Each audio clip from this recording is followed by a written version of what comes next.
Okay, ladies and gentlemen, welcome to the first talk of this afternoon's session. The speaker is Jean-Bernard Lasserre, who is the Director of Research at the LAASCNRS in Toulouse, France, where he's worked since 1980. He is also an associate member of the Toulouse School of Economics. He is an expert in control theory and optimization, and is going to talk about the moment sum of squares hierarchy and its many applications in control theory and optimization for the next hour. Please join me in welcoming Jean-B. Lasserre. Thank you very much for this nice introduction. And I want to thank the organizer and BIMSA for this invitation. It's an honor to speak here, and I'm very, very happy to be here. So I will try to give a brief overview of what is called the Moment-SOS hierarchy. SOS means sum of squares. Okay, and a brief overview of what is this methodology. The idea is relatively simple, and I will describe in detail how it works for optimization, but in fact it applies to many other applications in science and engineering. And I will try to convince you about the potential of the methods, which also refers to two dual theories in mathematics. One side is positive polynomials on a semi-algebraic set, and the dual side is a K-moment problem. Okay. So in fact, this methodology was born in the early 2000s, and initially it was designed to solve a global optimization problem, but not all problems in optimization, those for which the criterion and the constraints are defined by polynomials. You could also tolerate some semi-algebraic functions, but I will briefly just say how it works for when where all the data that describe the problem are polynomials. Okay. And well, since the birth of this methodology has given birth to the field of polynomial optimization, which is now recognized in MSc classification under this number. So in fact, as I said, this methodology applies to solve what is called the generalized moment problem. So it takes one line to describe what is a GMP, but it's very surprising how many applications are encoded in this formalism. And the list of applications is potentially almost endless. And you see the definition is quite simple. GMP, generalized moment problem, is a problem where the variables are polynomials and measures. There are two types of unknowns, which can be mixed or separated. And constraints are the form that one unknown polynomial P so should be positive for all x in a set S, which is a semi-algebraic set. And the constraint on the measure would be linear constraint on the measure, and the support of the measure should be constrained to be some set omega. So every problem where you have your unknowns are some polynomials that should satisfy constraint like that, and or measure should satisfy some constraint like that, are considered that an instance of the GMP. Of course, what we'll see what is difficult is to impose that, first of all, you have to manipulate some measures, for example, and also you have to impose that this measure should be supported on the set omega, which is given. And we'll see that this is not possible in any framework, but when the data are algebraic, then it is possible. And in fact, the emergence of this methodology was made possible because of the conjunction of two factors. On the one side, on the mathematical theoretical side, we use this certificate of positivity in real algebraic geometry, and those certificates of which are theorems in mathematics dates back to the 90s, and those certificates are Krivine-Stengel, Andelman, Schmulgen, Putina, and all those theorems have a dual facet. There was a real algebraic facet, which is concerned with polynomials which are positive on a certain set, but also those theorems have a dual facet in real analysis, which is concerned with the so-called K-moment problem. I will tell you in a minute what it is. So this was the, let's say, theoretical part, those results in real algebraic geometry. And the second factor was the development at the same time of this optimization technology, which is called semi-definite programming, which is a conic optimization method, which is a powerful method in optimization with a large number of applications and some dedicated software package already existing. So combining these two factors, this result in real algebraic geometry can be used to do practical computation. Okay, and crucial to link those two items, okay, is the fact that every sum of square polynomial which is a sum of square of polynomials, has a semi-definite representation. This is really the crucial fact behind the Moment-SOS hierarchy, because we manipulate some polynomial which should be sum of square in these certificates of positivity, and this, to implement this numerically, it can be done by using semi-definite programming. And what I mean by that efficiently you can detect whether a given polynomial is sum of square, and or impose that a polynomial, which is the unknown of your problem, for example, you want to impose a constraint on this unknown so that this unknown is a sum of square polynomial. And such a constraint will be a semi-definite constraint, so that everything will be convex and will be amenable to practical computation via convex optimization. Don't worry, I will explain in a minute how it works for the problem of global optimization. So the material contained in this methodology is in several books. This one, for example, but you also have this one, which is more recent, which is more concentrated on applying this methodology for global optimization. But you have also this nice collection of chapters on real algebraic geometry, several problems, not only optimization, but several issues related to all of that. Then there is also this book about this, how to apply this methodology for some problems in dynamical systems, like optimal control, and also some analysis of certain PDEs, okay, and also some problem in geometry and also in statistics. So I describe how you apply the method effectively. There is also this more recent book by Jawani, which collect all these many results about this methodology also. You know, you have also this one, which is more theoretical about Thorsten Theobald. You also have this one, which is interesting because now this methodology is going away, is as a nice counterpart in non-commutative, for non-commutative polynomial. Variables are basically operators or matrices. And this is very useful in some issues that people encounter in quantum information. Then you also have, so you see there are several books. There are also this book, linear matrix inequality. Also this one by Klaus Scheiderer, which is a theoretical, very nice smart guy in real algebraic geometry in Germany. And this one also, which is important because it shows how to use this methodology, which is an expensive methodology. It doesn't come for free. So, and if you want to solve problems which are relatively large in dimension, then the basic methodology that I will explain is very, very rapidly limited. And there is a way to overcome this when you can exploit symmetry and sparsity, which is usually what you see in large-scale problems. And this book explains how to use the methodology I will explain when your problem is large dimension, but has some symmetries and or sparsity. So that's why it's a very important result. They show how to use those sparsity pattern and symmetries in your data, so you can really solve large-scale problems. Okay, so the methodology the idea is relatively simple. Is you start with the initial problem, which is hard, non-convex. For example, in optimization would be you would have mixed, continuous, and discrete variable, perhaps, or your constraint set could be disconnected. Your cost could be non-differential, non-convex, for example. And but the idea is you lift this problem, this nasty problem.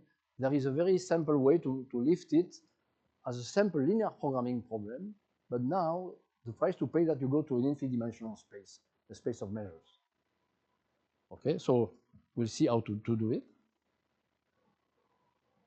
And then once you have done this lifting into an infinite dimensional space, which is a linear programming problem, then there is a way, of course, you cannot to solve this problem directly.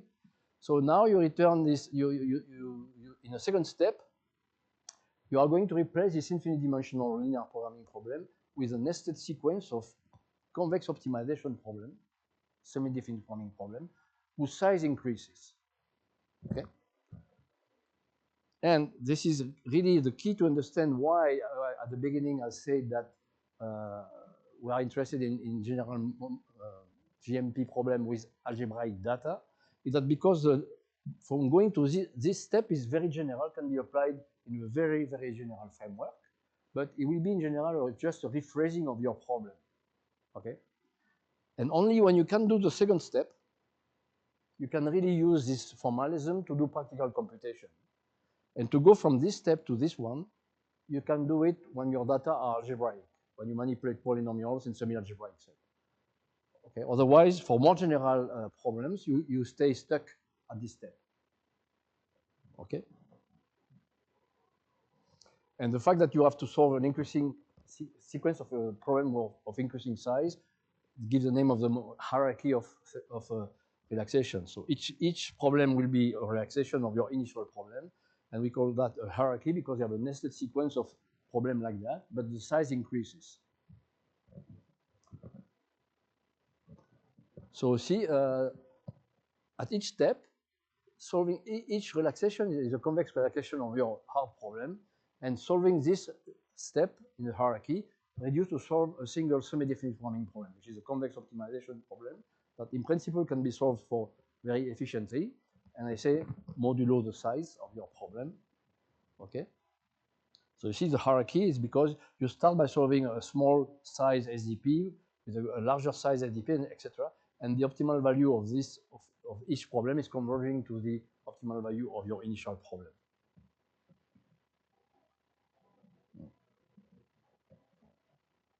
And in fact, what is relatively interesting is that for finite dimensional problem like global optimization problem or subproblem in statistics or probability, the practice reveals that fast and in fact finite convergence. So you don't have to solve an infinite sequence of such SDP. There will be a finitely many steps which are enough. And as I said at the beginning, since the semi-definite programming problem in your hierarchy, even if they are convex, since their size increases, it means that it becomes more and more difficult to solve, and the size can become quite large.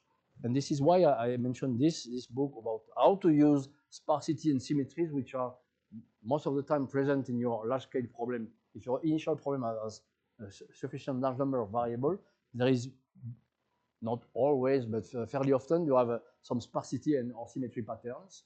And this book explains how to use this crucial feature of your problem to be able to solve your SDP relaxation, which otherwise would be too large to be solved.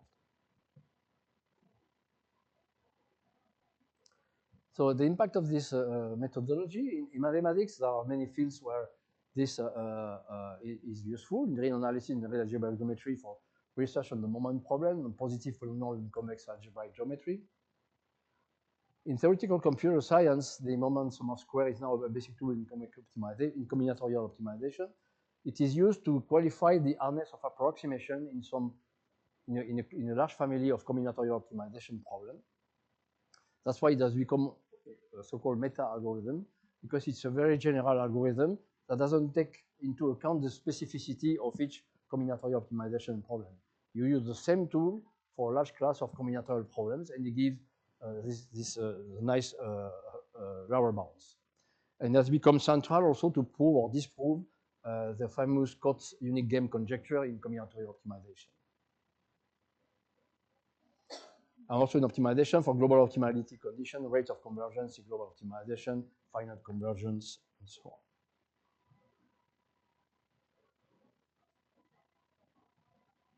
On the application side, as I said, there are many important problems in various areas of science and engineering that can be formulated as specific instances of the generalism moment problem. Okay? And then, as I said, this methodology provides a systematic and convergent numerical scheme to solve such problems. sometimes modulo the size. I'm not claiming that it's a magical tool that could solve all your problems. As I said, if your problem, the initial size of your problem is not small, then if you cannot exploit some sparsity and symmetry, then you will not be able to use this. I'm not claiming it is a magical tool. It can be efficient provided some conditions are satisfied. So as I said, relatively recently, in the last 5-7 years, let's say, the commutative and non-commutative version of the Moment-SOS hierarchy. There is a non-commutative version of this methodology. Okay, when you manipulate non-commutative polynomial. So think about polynomial of matrices, for example, and has become a basic computational tool for some important problem in quantum information. And this is a nice account of such problems in quantum information. And for people who are interested in the application of this methodology in various applications, so I did a recent paper where you have a list of several applications in many areas, and I give the list of all journal articles where people use this methodology to solve some problem in those areas. And so it's difficult to give a list, but I will try to give you a partial list of this.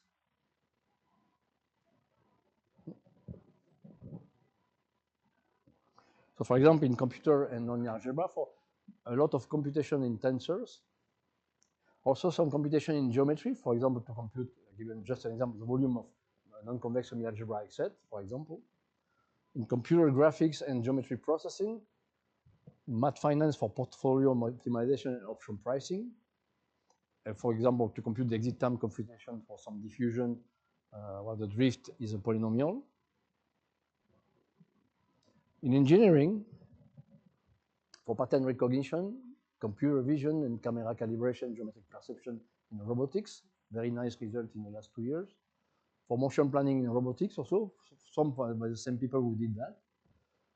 In signal processing for recovery of sparse signals, for some application in the Internet of Things, radar and wireless communication.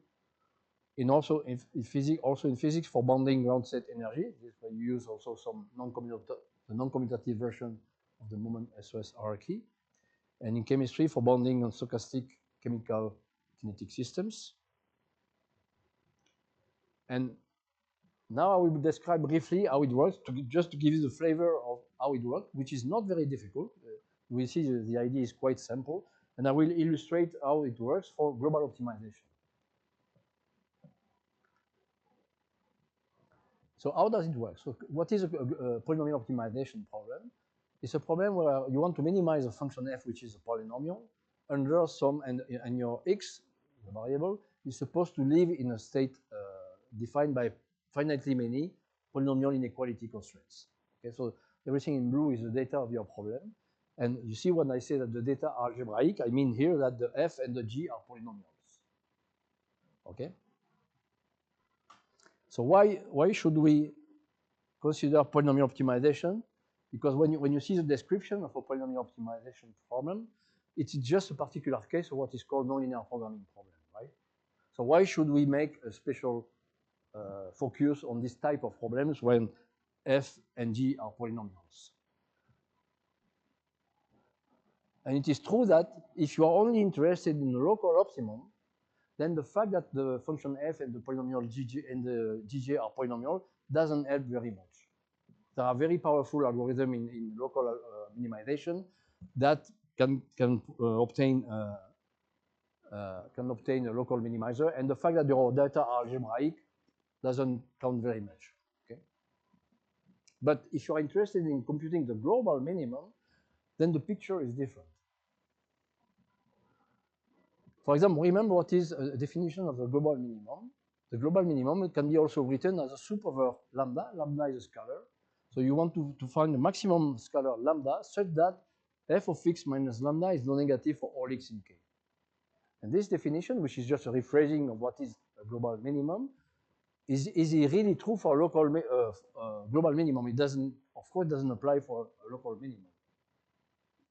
But also equivalently, the global minimum is also the infimum now on Now your unknown will be a measure mu, positive measure. It will be a probability measure, support on the feasible set of your problem. K is the set of where your x should live, right? And it is easy to see that the two definitions are equivalent. For example, this is very intuitive to see what it is true. This one is a little bit more, I would say, less intuitive. But the idea is very simple to see how it is equivalent, because if f min is your global minimum, okay, it means that f is greater than f min for all x in k. So if you take any mu that satisfies this, mu is a probability measure on k, then you have fd mu greater than f min. Okay? So when you minimize this, you cannot do better than doing the global minimum. But in the same time, if you take any particular x in k, then the value f of x is also the value of the integration of f with respect to the Dirac measure at the point x. So every value f of x can be attained by a Dirac measure here, and you are above, and you cannot be less than the global minimum, so it's the same. Okay. So those two problems. So it's a way of looking at the problem with two different glasses, and you will see that this way of looking at the problem, there's two ways of looking at the problem.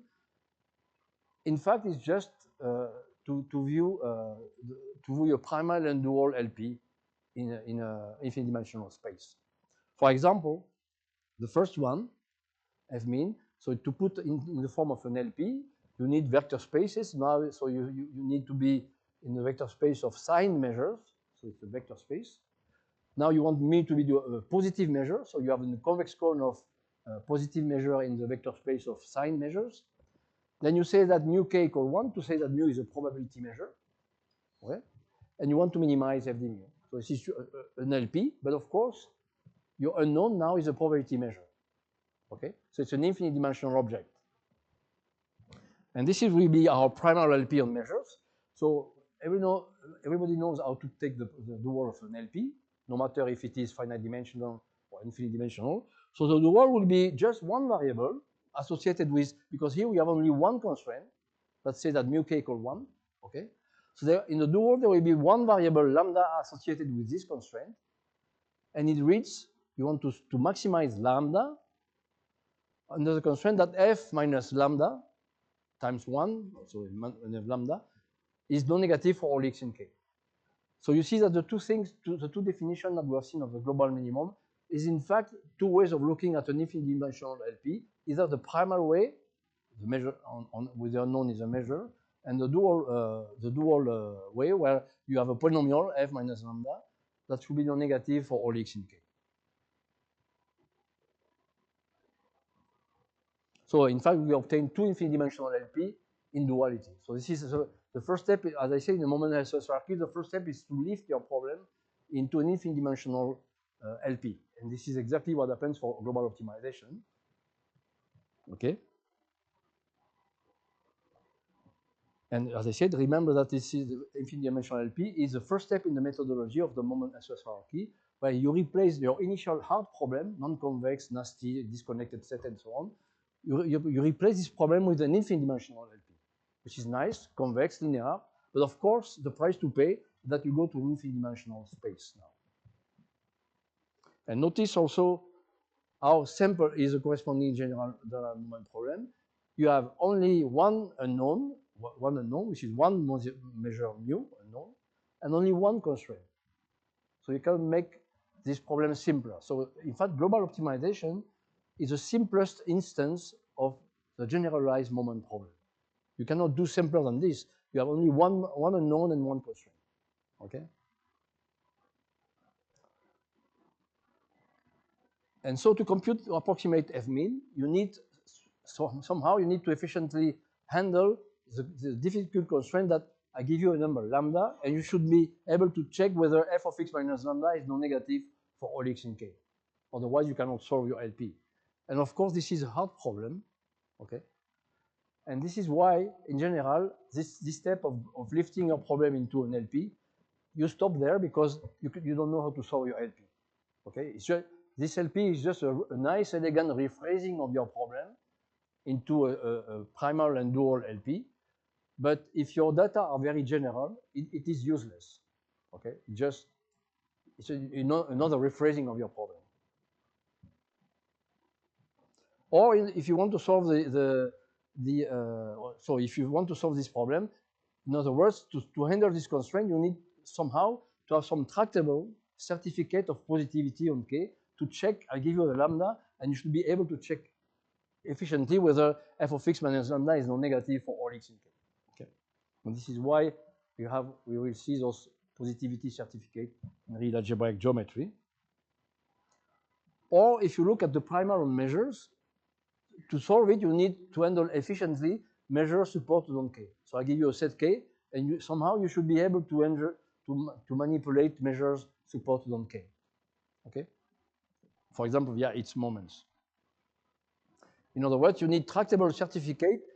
If I give you a real sequence of number, you would like to have some means of checking whether the sequence of number are moments of some measure mu on supported on K. So I give you a sequence of number, and you should be able to check whether this is true. There exists a measure mu supported on K, so that this is true. So if you don't know how to do that, you don't know how to solve your LP, either the primal or the dual.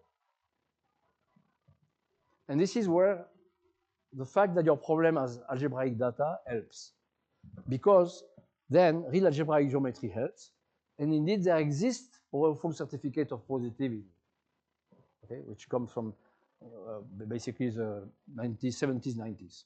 And moreover, not only those certificates of positivity are theorem in mathematics, but also, and importantly, such certificates are amenable to practical computation.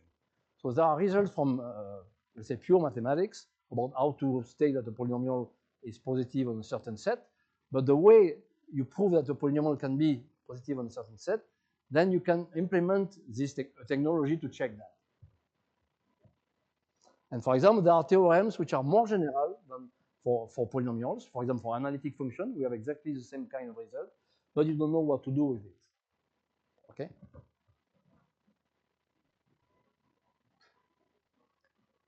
And what is nice is that most of such certificates of positive in real algebraic geometry, they also have a dual facet in real analysis, and it's a result on the K-moment problem.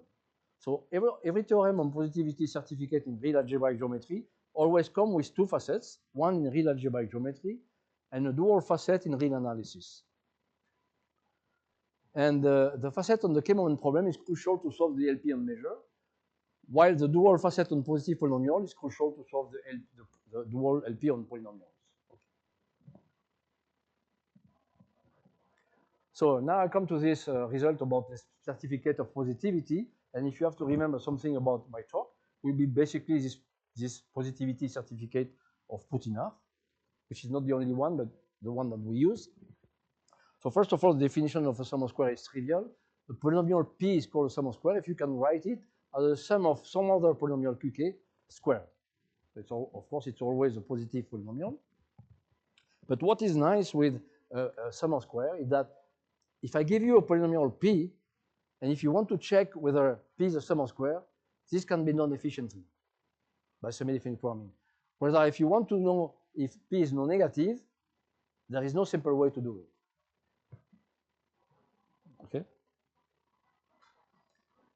And a semi-definite program, I just don't go into it. It's a conic convex optimization problem that in principle can be solved efficiently up to fixed arbitrary precision.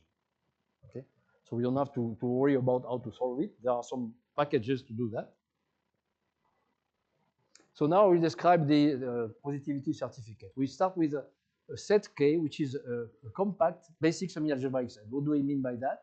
It's a set which is defined by finitely many inequality constraints where the DJ are polynomial, and we assume that K is compact. And moreover, we assume that since it is compact, you can always include K in a large ball of radius M. So we are, for simplicity, we assume that we also, so it means that every X in K satisfy normal fixes on M, okay? And we put this additional constraint that M minus X squared non-negative in the definition of K. So it doesn't change K, but it's a technical condition that allows to write the theorem below. So what is the theorem says? So it's a theorem of Boy-Putina, which is a refinement. So this is 1993. It's a refinement of another theorem of 1991 by Schmudgen. And it says the following. So a freshman at university can understand such a theorem. Of course, the proof is not trivial, but the statement itself is trivial. Okay? It says the following. So let's K being like that, compact basic semi-algebraic set, okay? And then if a polynomial f is strictly positive on K, then there is a way to write this polynomial in a certain manner where you immediately see that it is positive on K. And this way of writing f is like, you can write f as a linear combination of the dj that define a set K, and the weight is a sum of square, is a polynomial sigma j, which is a sum of square, and you add up another sum of square. So everything in blue is the data, so dj and f are given, and if f is strictly positive, indeed you can write f like that. Of course, when a polynomial is written like that, you immediately see that it is positive on K, because if you take an x in K, then dg of x is non-negative, sigma g of x is always non-negative, so this sum is always non-negative, and this is non-negative, so f of x is non-negative.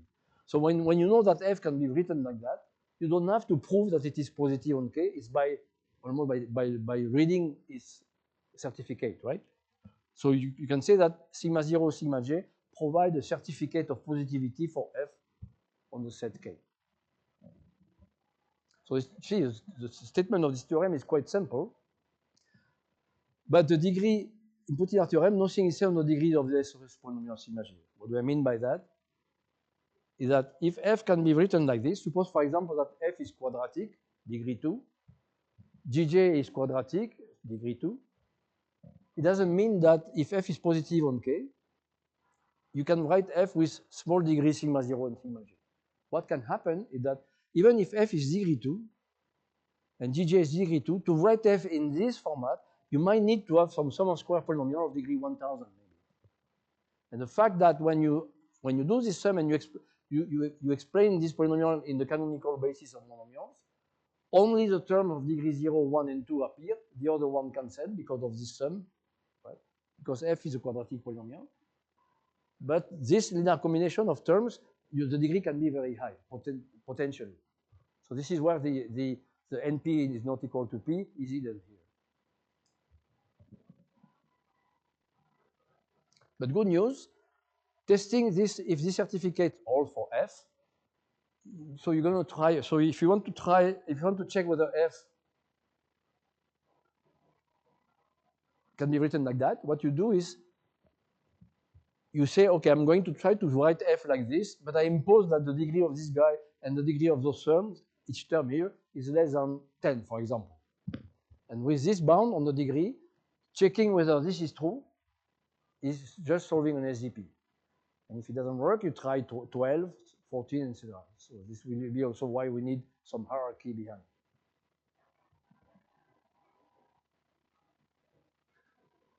So what is the dual side of the K-moment problem? As I said, those positivity certificate comes with two facets. We have just seen the real algebraic facet, how to represent a polynomial f which is positive on K. Now the dual facet of this theorem has to do with the K-moment problem. What does it mean? So K is the same set as before, but now you look at the following problem. I give you a sequence of number, an infinite sequence of number, indexed by alpha. So we have n variables. So alpha is a multi-index, or n is a number variable of x in K. Okay, and then you ask the question. So y is an infinite vector of scalars, and you ask the question. So it is given, and you ask the question for every alpha. So does there exist a measure mu supported on K such that for every alpha, y alpha is just the moment alpha of mu? This is called the K-moment problem. Okay, and if the answer is true, then you say that the sequence y has a representative measure mu supported on K. Okay, so it's a very old problem that is back to very famous mathematician like Markov. Stieltjes, I mean, a lot of people, very famous people. So what is the facet of this theorem? The real analysis facet. So we start with the same set K and the same assumption, right? And then the dual side of Putina's theorem says the following. If I give you a sequence of numbers like that, given, then it has a representing measure mu supported on K if and only if you fix D will be an integer, and you will see, and for each integer D, you will have a set of conditions. Those set of conditions are just, you build up some real symmetric matrices, one like that, and one depends on Y and the polynomial Gj, okay? And those matrices are real symmetric. Each entry of those matrices is linear in Y, okay? This is very important. And you have to check whether those matrices have non-negative eigenvalues. And you have to do that for all D. So of course, when D increases, the size of the matrices increases. So I don't give you detail of all those matrices, but that's this is the real analysis facet of Putina's theorem. So this matrix is called the moment matrix, and this matrix is called the localizing matrix because it localizes the support of the measure on the set K. Okay. So remarkably, the necessary and sufficient condition for existence of a representing measure are stated only in terms of the countably many linear matrix inequality of the sequence Y. It's remarkable that nowhere you see the measure mu behind. The measure mu could be very nasty, but just you have condition in terms of those sequence of numbers. Okay. So linear matrix inequality is a linear matrix inequality is it's a matrix of this form. It's a linear combination of real symmetric matrices weighted by xi, and that should be positive semi-definite. Okay.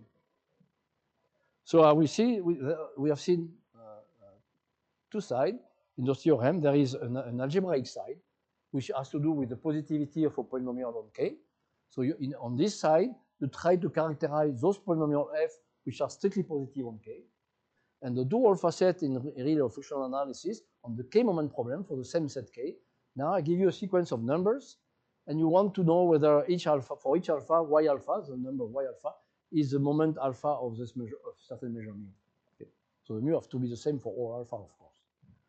And the duality between the two is just the duality bracket between the scalar product of those two infinite vectors. Right? Okay, so here you have a nice duality between positive polynomial and the K moment problem. I say polynomial non-negative on set K are ubiquitous. They also appear in many important applications of SAD optimization, as I said, which are modeled as particular instance of the so-called generalized moment problem. And you have a lot of application in probability, optimal control, obvious control, also. Okay. And that's the number of applications where you can use that is very long. Okay, so how does it work now? We have seen this theorem. How do you really implement this theorem in practice? Okay. So we will start for optimization. Remember, we want to solve this problem, and if we don't know how to solve it, it's a nasty problem. Then we are less ambitious, and the first step, you fix a D, an integer D, and now instead of solving this one, you solve the same, almost a rephrasing of this one, but now, instead of asking for f minus lambda to be non-negative, you ask for a little more, you are more demanding, you want f minus lambda to be written in Putina's form, and with the degree of this guy and the degree of this guy, less than 2D. Okay, so you demand more here than here, okay, because here you want just f minus lambda to be non-negative, here you want more than being non-negative, you want in addition to be written in this specific format. So the soup here is smaller than the soup here. So this provides you a lower bound on f of min for every integer d. Okay? And this, since we have, as I said before,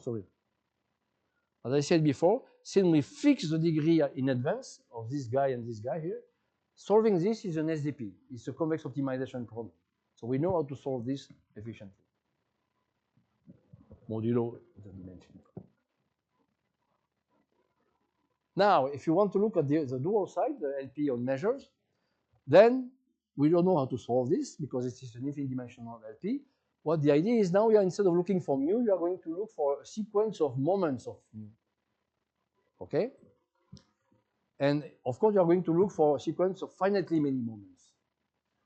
And that's for this reason we will call that a sequence of pseudo moments. Okay?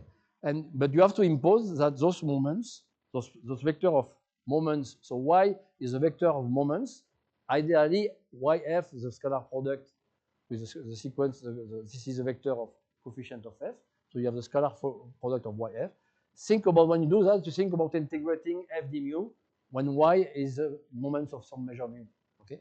And the condition for the scalar y, which is a finite vector, to be the moment of some measure mu supported on k, okay, for all moments of degree less than 2D, you use this Putinar condition that we have seen in the dual facet of Putinar.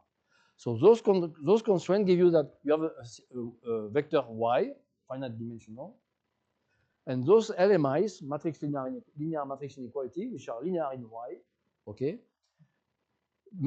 Since we state it only for this particular D, so there are only necessary conditions for this to be true. So when you solve this, you are not sure that y is coming from a measure. Okay, that's why it's a relaxation of your problem.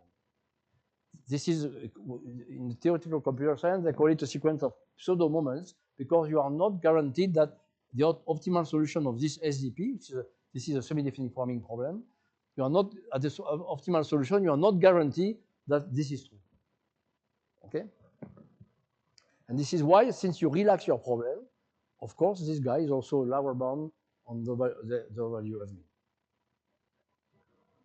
So you see, the idea is quite simple. You have your infinite dimensional LP, and you use Putinar theorem to replace it by a finite dimensional convex optimization problem. And the nice thing is that the two optimal values of the algebraic facet and the moment facet are lower bound on the global minimum. But when you increase D, you converge to the global minimum. And this is because of Putinar theorem. And what is nice is that, in fact, finite convergence is generic.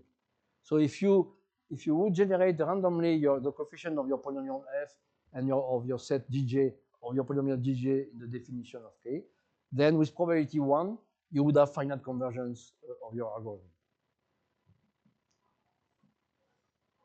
And this is due to a result by Marshall and Lee that say that if you take the classical sufficient condition in nonlinear programming problem for local optimum, which is the classical, this is called the, don't go into details, it can be found, the thing to remember that those conditions appear in all books in local optimization algorithm. Here, you assume that those conditions are valid for the global minimum. If it is true, and generically it is true, then what happens is that you have then f minus f star, so the global minimum. This polynomial is non-negative on k, but not strictly positive. So normally, you are not guaranteed that there is a Putinar representation of this polynomial. But because of this condition are satisfied, then this polynomial, which is only non-negative, not strictly positive, it still has a Putinar representation. And it means that because of that, then the dual facet, the dual semi-definite programming problem will stop as soon as the degree that we have seen before is larger than the degree of this guy and the degree of this guy.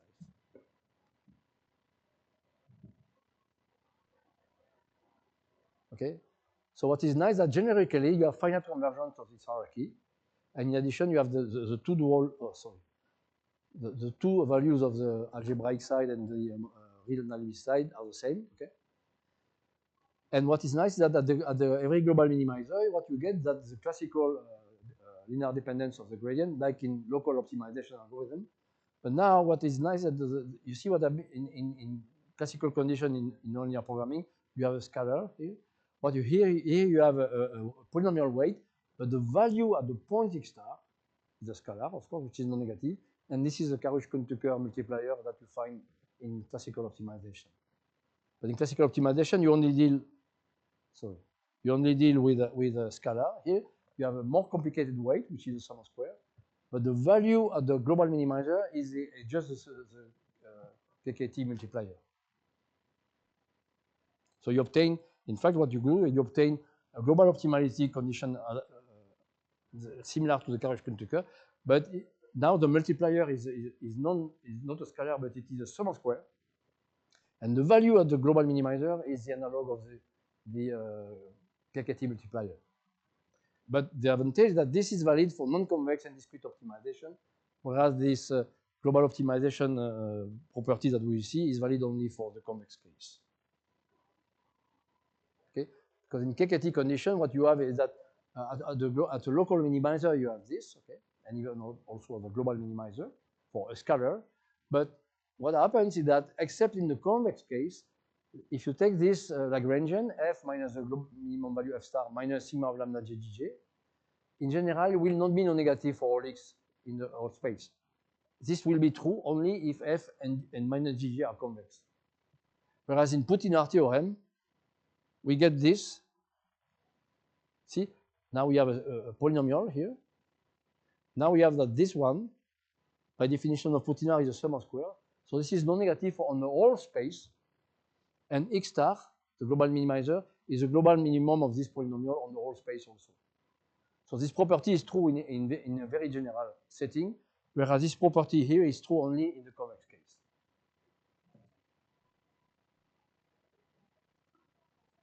So now observe that for compactness, except for compactness, no other assumption on K.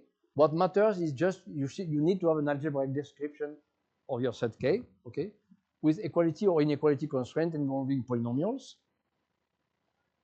And K can be non-convex, non-connected. For instance, you can also have binary variables. What is a binary variable? You just model a binary variable by just a polynomial inequality xi square equal xi.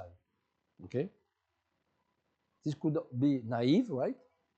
And an important observation that the Moment-SOS approach is general purpose method aiming at solving NP-hard problems, right? And in any general purpose method approach, you should have a highly desirable feature that at least you should, this methodology, which is a very general methodology, what thing you should ask is that at least you should be efficient on easy problems, right? Because otherwise, why would you buy such a methodology if when you input an easy problem, it takes hours to solve it, okay? And this is a legitimate question because the methodology that we have seen is quite general. And you may say, okay, but it might not be very efficient. Okay. So what are the easy convex optimization problems? In optimization problem are considered easy. These are the convex optimization problem.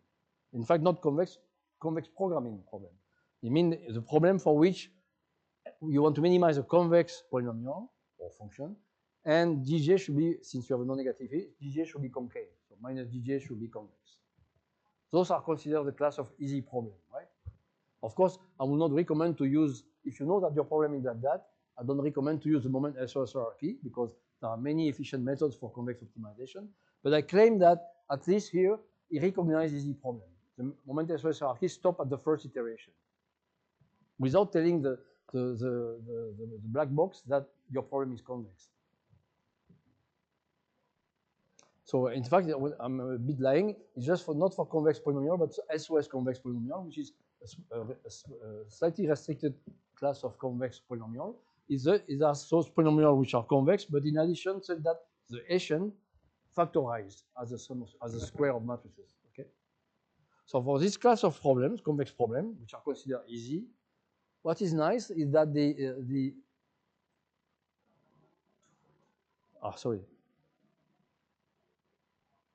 So for this kind of problem, the Moment-SOS hierarchy stops at the first iteration. Okay, so it recognizes somehow that your problem is easy.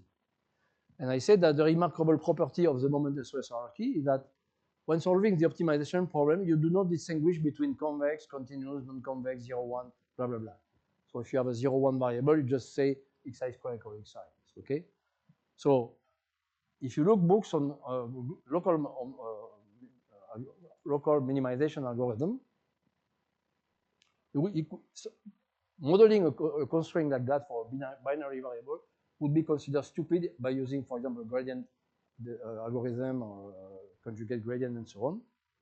If you want the nonlinear programming, for example, modeling a 0, 1 variable like that and applying a standard descent algorithm, people would tell you that you are stupid to do that, right? Because the current practice in local optimization is that each class of problem has its own ad hoc Taylor algorithm. And for example, for when you have binary variable, you don't use the gradient, steepest gradient descent. You have a sort of not that many methods, but you have some methods like branch and bound and so on, okay, or relaxation. But you never use a local algorithm with a constraint like that. Okay. In this description, we use a constraint like that. Okay. So you might ask question, but this is maybe stupid. You can do it, but it takes forever to solve your problem. But even so that the Moment-SOS approach does not specialize to each class of problems, right? First of all, it recognizes a class of easy SOS convex problem as finite convergence occur at the first relaxation. So it recognizes this class of easy convex problem. But at the same time, if you look at the other side of the spectrum, and also finite convergence also occur for general convex problem, and generically finite convergence for non-convex problem, including those with some mixed integer variables, for example. And this is not true for the LP hierarchy, which is based on another certificate of positivity. But still, so it recognizes easy problem, but in the same time, if you apply it for this combinatorial problem, which are considered the sort of the other side of the spectrum from the easy problem, now you go to discrete optimization problem in binary variables, for example, but it still gives the best lower bound in a large class of combinatorial optimization problem. So this is remarkable that with the same tool, just describing your problem with polynomial, you are efficient because you are recognizing when the problem is easy, and if the problem is discrete and hard, you still provide the best lower bound compared to other methods which are more specialized. And this is a remarkable feature, in my opinion, of this Putinar theorem. And the finite convergence, as I said, is generic and provide a global optimality certificate, which is the analog of for the non-convex case of the KKT optimality condition in the convex case.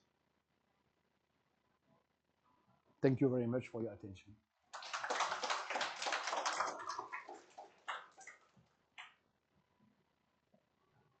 Okay, do we have any questions?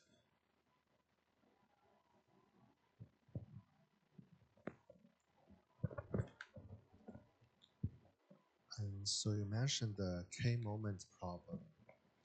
And, you know, a classical example would be the Hausdorff moment problem, where, you know, K is, I think, the set of positive reals. When K is what? The set of positive reals. The set of? When the set K is I don't understand your... The set K is the positive reals. Okay, maybe I misunderstood your question, but... Are you talking about the feasible set K of your optimization problem? Or? No, you mentioned the K-moment problem. Ah, the K-moment problem. Yeah, yeah. So, and you know, I was just saying that, you know, in the one-dimensional case, and where the capital K, the set you are doing integral over, is a positive set of positive reals, then it is equivalent to the Hausdorff moment problem. Yeah, this is Hausdorff on IB and Hamburger on the real line. Yes. Yeah. So I wonder when we think about higher dimensional problems, what are the natural choice for the set K and what's known and not known? That's exactly this Putinar theorem, as I said. Okay, maybe I missed that. This is exactly the dual facet of Putinar theorem.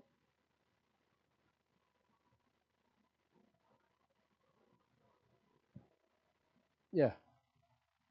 It's exactly your question. You say that the K-moment problem in higher dimension n, say if your X is in Rn, for example, and your set K is in a subset of Rn, it says the following. So the K-moment problem is I give you a sequence of number, and the question is, are this number the moment of some measure mu supported on K? Okay? And this is the answer.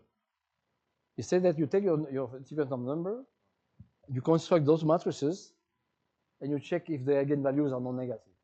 And what's the G's? And in the Hamburger problem, in the one-dimensional case, for example, in the one-dimensional case on the real line, okay, he said you look at the moment matrix, and the univariate case is very specific in this case. It's called the Hamburger moment problem. It has a very specific feature that if you look at this matrix in the one-dimensional case, even with fixed D, okay, so you look for finitely many moments. If this matrix is positive semi-definite, then the Y comes from a measure. This is a Hamburger moment problem. And Okay, for all these, that's also true. So But in the multidimensional case, you have to check all this for all possible integer d normally. okay, so for example, you know, is it easy to derive the Hausdorff moment theorem from this dual side of Putnam's theorem? There are some results saying that when you stop at the degree d, to qualify how far you are from the set of measures supported on K. So I give you a set of a vector of, sorry, a finite vector of number. Now, finite vector of number. You don't know if this vector is a moment of some measure mu supported on K, but you know there is a way to qualify how far you are from the cone of the moments of the same degree that comes from a measure. So there is a way to qualify that, and there are rate of conversion, but these are very recent results. And yes, this exists. Not for all set K, for certain specific set K. Yeah, my question is more about, you know, so are you saying that this result can easily imply, for example, the Hausdorff moment theorem? For in multidimension, yes, on the box for Hausdorff in multidimension will be a box. For one dimension, where you know the sequence is. But this is solved already for the one-dimensional case. Yeah, it's a complete description. Yeah, I'm asking. And it's exactly this. It's exactly like that. Yes. If you go to the particular, oh, sorry.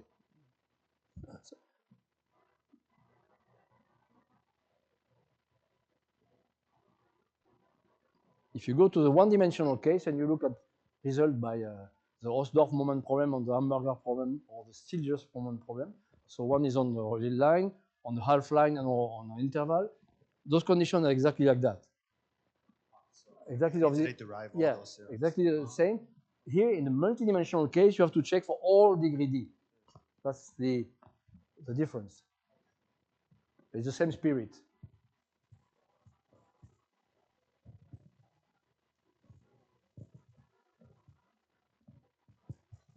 Okay. Thank you very much for excellent talk. I have a question about the SOS convex. So as we know, to check the SOS convex polynomial, that's very easy. It's case you just solving a semi-definite program that can be done in polynomial time. The question is that as the set of polynomial is very beautiful, is there exist any any efficient way to generate the set of SOS convex?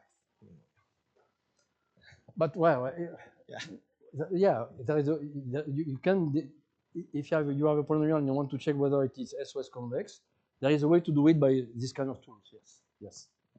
Because you just say that the Hessian factorize, or there are several characterizations of SOS convex polynomial, and it's easy to check. Yeah. Check it very easy. How to generate it? Yeah. My question is how to is that a way to generate the whole set of SOS convex? For convex. SOS convex. But SOS convex is okay.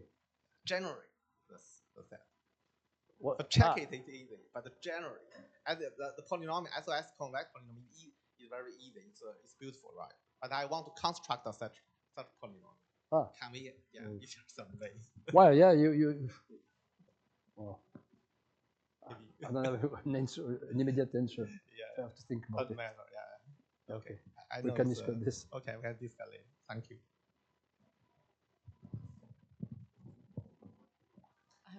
Thank you for the talk. I have a simple question. Could you please remind how you define finite convergence? Sorry? How you define finite convergence? What do you mean with finite convergence? Means that for your initial problem, okay, you have to solve only one semi-definite programming problem, and that's it. Where is it?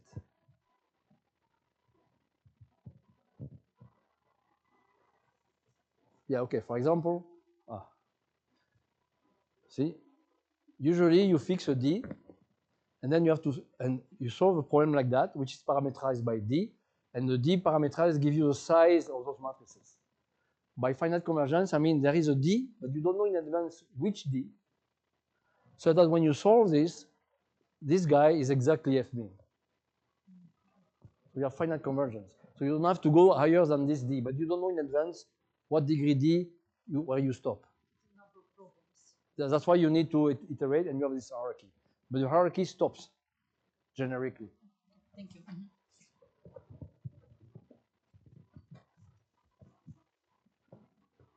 time for one more question. Yeah.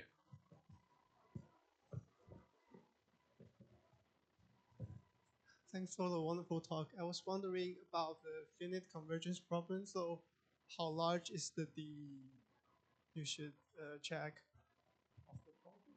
How do you check whether you are you find when do you in that theorem you said you had to check D from 0 to infinity, and you said in some good problems we may just check D for some finite values. I think I'm not sure I have understood the question well, but I think what we observe is that but it's sort of a practice, let's say, that D is quite small, but there is always a nasty problem for which D can be very large, or even you have asymptotic convergence and not finite convergence. But there are rates of convergence for some specific sets now. We obtain rates of convergence when the K, for example, when K, for example, is the box, the simplex, the unit ball, I mean several, and even general basic compact set, there are rates of convergence. Like, since we know that generically there is finite convergence, those rates are not very helpful to give you a sort of a guess on the value. And if you had an easy guess, probably you would show that P equal NP. So I think, in fact, what is nice for me, at least, is that in practice, when you use this tool, you don't need to go to to very large D. And this is a good news, because even for modest size problem, if D grows and you go to degree D equal 10, it starts to become, even your relaxation is convex, it's still a big problem. So it's fortunate that you don't need to go to do with large D. But that's all I can say so far. Yeah. There is no easy guess. Thank you. Okay, any further questions? I think we'll address them outside and during the breaks. Let's thank our speaker again. Thank you.